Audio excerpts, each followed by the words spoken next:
All right, for more on what we can expect in tonight's budget, I'm joined now by Sky News host, Chief Election Analyst, Tom Connell.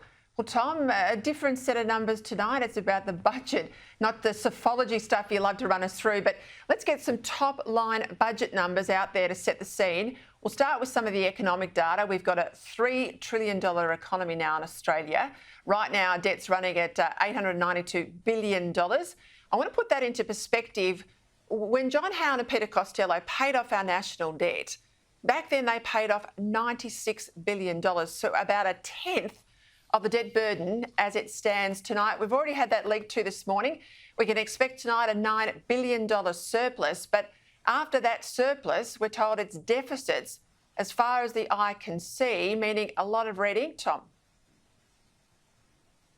Yeah, there will be, because there remains a structural deficit. Now, to break that down, because your viewers will hear that term a lot, basically it means if everything's normal, if we're getting a standard price in particular for the things we sell, including in particular iron ore, coal, things like this, we are in deficit in a normal year. We're not this year because we're still getting a very high price, but the price of iron ore has been coming off, and that means in future years we're not expecting the rivers of gold to keep flowing. So $9 billion surplus this year, $22 billion last year.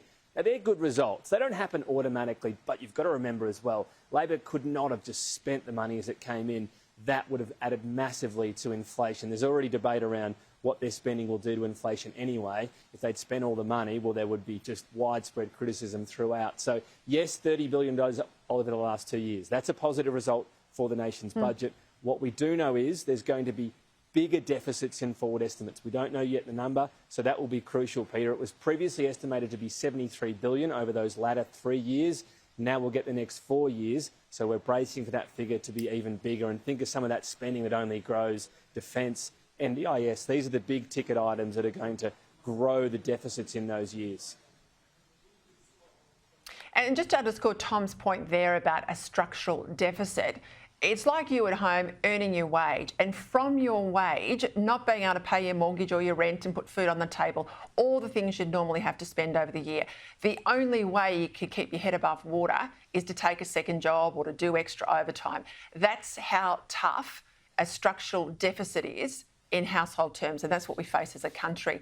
Let's get into the budget detail. I mean, budgets are just a function like households. Revenue, what we get in as money, and then expenditure, what we spend. It's, you know, politicians love to make it sound more complicated than that. It isn't. In simple revenue terms, Tom, run us through our key income earners.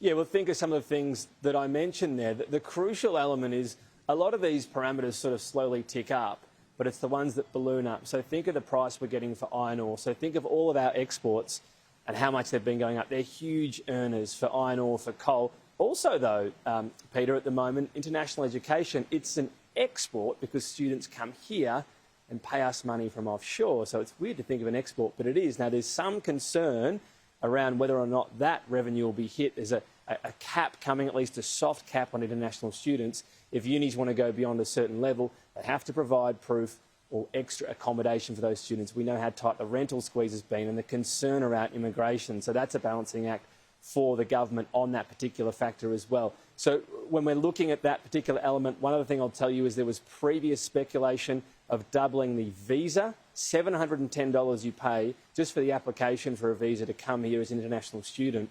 There was widespread speculation that was going to double, and it's already in some cases twice the level of countries such as New Zealand where we're competing with. It seems as though the government might have been spooked. I'm not sure. We never know what's in the document until it is, but they're not going ahead with that, was the latest information we were getting on that. Of course, the big ticket items are the tax we bring in as well. And if you think about the tax we're getting, we are so reliant on income tax skills. So, yes, the tax cuts, stage 3, the reworked Labor one's coming in, but we're still getting a massive amount from income tax because bracket creep has been on steroids lately with inflation contributing to higher wages. And we still get about double the amount of income tax, more than $300 billion compared to company tax, $155 billion. And that is way out of whack compared to other OECD countries. So we're still highly reliant on slugging workers' income tax to make the budget's it's adding up this year. It doesn't add up most years in future years. So I'm not going to say to make it add up, but to just get it close at least.